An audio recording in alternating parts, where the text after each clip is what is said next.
Olá, que a paz esteja no seu coração. Sou eu, Padre Roger Araújo, com você no nosso programa A Bíblia no Meu Dia a Dia. A palavra de Deus que nos guia, a palavra de Deus que nos ilumina, a palavra de Deus que nos coloca em comunhão com o Senhor. Por isso vamos comungar da palavra, vamos nos alimentar da palavra e deixar que a palavra de Deus conduza os nossos passos. Senhor, eis-me aqui. Sou teu servo, Senhor. Senhor, eis-nos aqui. Somos nós teu povo santo, teu povo pecador. Somos nós teu povo sedento da tua palavra e do teu amor. Nos alimente, Senhor. Nos alimente com Jesus, teu Filho eterno. Nos alimente com Jesus, palavra eterna que nos salva. Pela ação e poder do Espírito Santo, Pai amado, dai-nos agora a tua bênção, tua graça e tua direção, para que possamos fazer deste momento da comunhão com a palavra. Em nome do Pai, e do Filho e do Espírito Santo. Amém.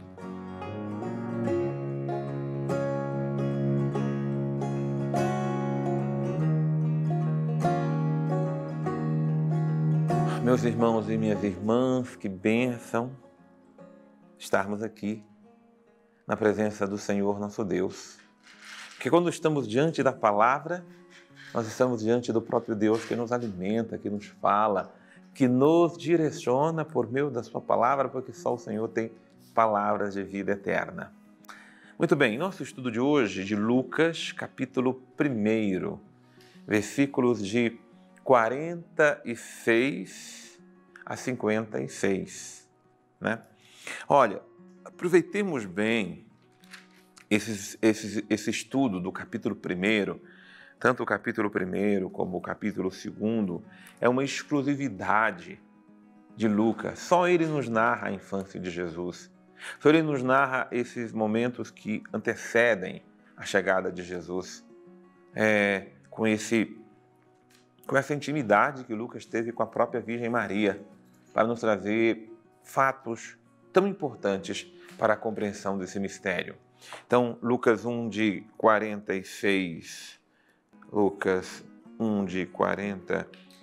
a 56, anotando aí no seu caderno, e vamos aqui direto à palavra. Maria, então, disse: a minha alma engrandece o Senhor, e meu espírito exulta em Deus, meu Salvador. Esse canto que nós conhecemos como Magnificat, ou seja, a alma que glorifica, a alma que louva, a alma que bendiz, a alma que engrandece. A alma é todo o ser, ou seja, o ser todo de Maria está agora glorificando, exaltando, bendizendo, louvando, adorando a Deus. Como é importante isto, porque Maria não está voltando-se para engrandecê-la, para reconhecê-la, como se ela fosse a mais importante, como se ela fosse... Não! Ela está reconhecendo que é Deus. É Deus que está operando, é Deus que está fazendo, é Deus que está realizando. Então, bendito seja Deus. A alma agradecida é a alma que engrandece a Deus. É a alma que se coloca na atitude da humildade. Então, a humilde serva do Senhor engrandece a Deus. Como é importante, meus irmãos, nós vivemos numa época onde as pessoas querem ter méritos por tudo, onde as pessoas querem somente o engrandecimento humano. Inclusive, é um espírito de competitividade no ar. E a grande pobreza da humanidade é não reconhecer os méritos de Deus, a ação de Deus, o poder de Deus e a graça de Deus. Claro que Deus usa instrumentos humanos na qual a sua graça passa. E o quanto é importante que esse colaborador humano, ele corresponda para que a graça de Deus realmente aconteça. Maria merece o reconhecimento, sim, porque ela foi colaboradora, ela foi fiel, ela fez sua parte, mas ela mesma nos ajuda a entender que o engrandecido, o grande, não é ela, mas de Deus. E é por isso que ela canta dessa forma, é por isso que ela exclama dessa forma. Então, o versículo 46, você marca aí no seu caderninho, tá? Como um princípio eterno, princípio divino. Toda alma precisa engrandecer Deus que realiza grandes coisas no meio de nós. E agora com o Espírito, veja, a alma é todo o ser. Agora o Espírito, aquele Espírito humano, aqui não é Espírito Santo, aqui é o nosso Espírito humano. Com seu Espírito, Maria exulta em Deus. Eu exulto em Deus, meu Salvador. Deus é o meu Salvador. É Deus que me salva. É Deus que me liberta. Interessante, nós sempre chamamos o Pai de Criador. E Ele é o Criador. Mas o Pai Criador, Ele é o Pai Salvador. Eu sei que o adjetivo Salvador cabe ao Filho. Sim, mas você veja que o mesmo Espírito que nós chamamos de santificador, ele é o Espírito também Criador. Ele é também o Espírito Salvador. Ele também é o Espírito Santificador. A Trindade, ela não se confunde nas pessoas, mas ela é única na unidade da ação. O Pai age com o Filho e com o seu Espírito. É uma beleza, é sublime. E por quê? Porque Deus olhou para a condição humilde de sua serva. Que beleza, Deus olha para a humildade.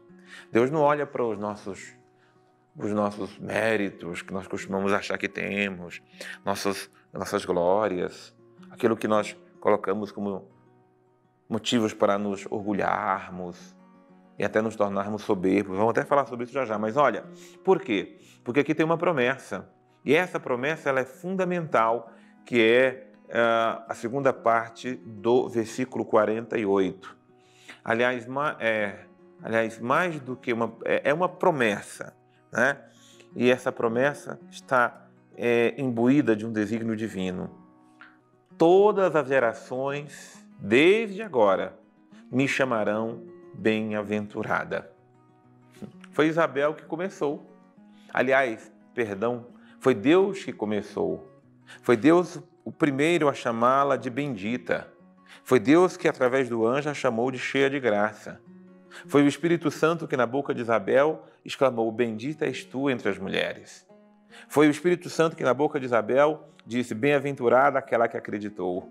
Então, todas as gerações, a começar da própria geração dela, exclamarão que ela é bendita.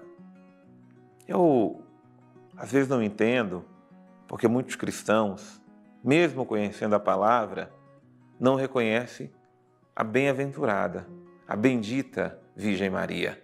Porque é a própria Sagrada Escritura que nos dá e nos ensina e nos direciona para essa verdade. Quando nós a exaltamos, por causa do que Deus realizou nela, quando nós a aclamamos como bendita entre as mulheres, como nós a aclamamos como bendita, nós estamos apenas cumprindo aquilo que é a profecia divina, aquilo que é a promessa divina. E é interessante porque na história da igreja, cada século, cada povo, cada nação proclama o que Deus realizou no coração dela. É bonito, é belo o culto à Virgem Maria ao longo de toda a história, dos primórdios da igreja, entre os apóstolos, entre os pais da igreja. Você vai ler os escritos dos padres da igreja, e depois você vai ver a vida de todos os santos, você vai olhar toda a história da igreja, você vai olhar a presença da igreja em toda e qualquer nação. Há um culto de veneração à Virgem Maria. Como eu disse e volto a repetir, esse culto começou com Deus, no coração de Deus. Do coração de Deus se irradiou no coração de Isabel. Do coração de Isabel se irradiou nos corações de todos. Daqui a pouco você vai ver Simeão, vai ver Ana.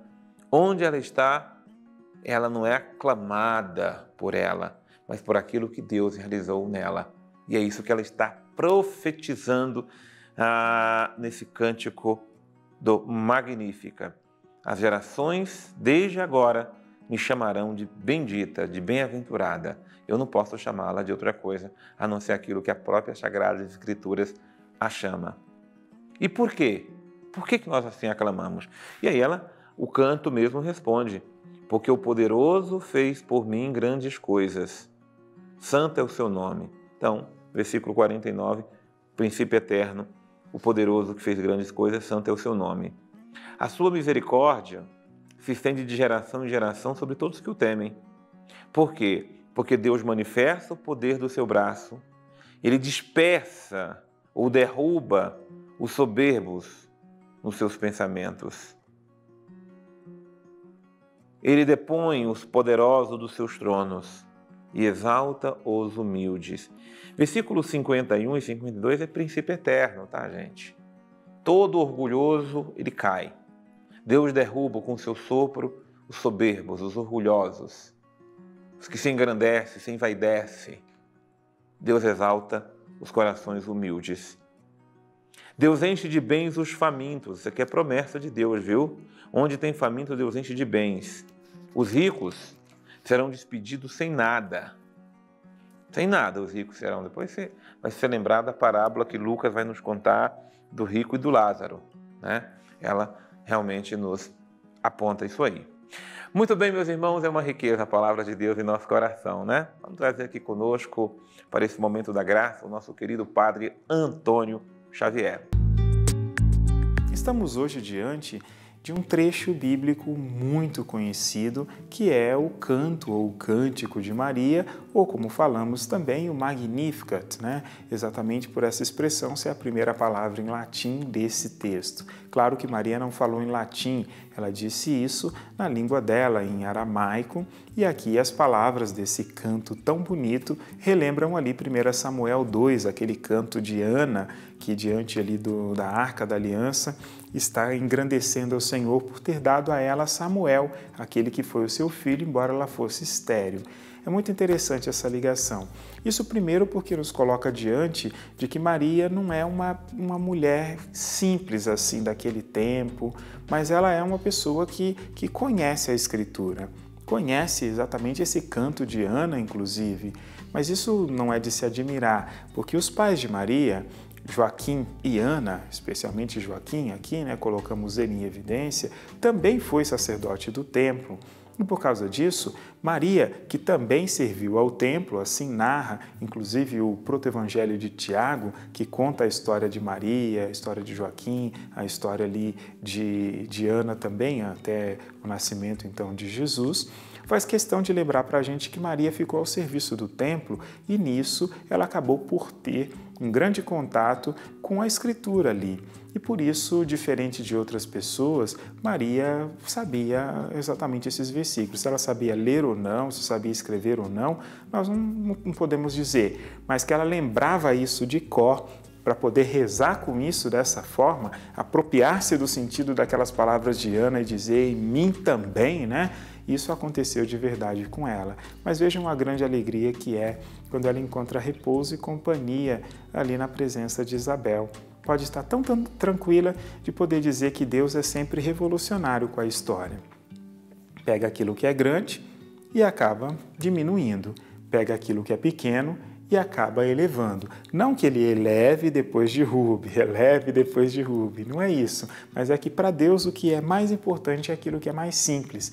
E simplicidade aqui não tem a ver com fragilidade, com pouco valor, tem a ver com humildade. A humildade, sim, é a virtude que confere a qualquer coisa que a gente faça um grande valor. É por isso que diz, olhou para a sua humilde serva, ou para a sua pobre serva, sempre nesse sentido de pobreza de coração, e por isso a exaltou, como faz comigo, como faz com você, como faz com todos que se humilham na sua presença e que buscam também viver uma vida que não seja distante da humildade, né? Que não venha se entristecer com as qualidades e com as potencialidades, capacidades que outros têm, e ao mesmo tempo tem ali a liberdade dentro de si de poder dizer que o mais importante é sempre Deus. Por isso a humildade é a virtude realmente a ser cultivada para que a gente possa ser cativante também para com os outros.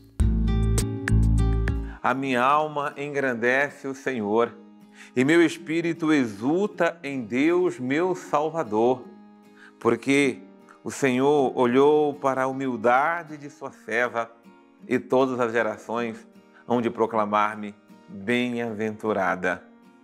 Eu estou aqui com toda a minha alma, louvando, engrandecendo, bendizendo, adorando o Senhor meu Deus, por tudo aquilo que Ele realiza no meio de nós, por tudo aquilo que Ele realizou na sua serva, a bem-aventurada sempre Virgem Maria.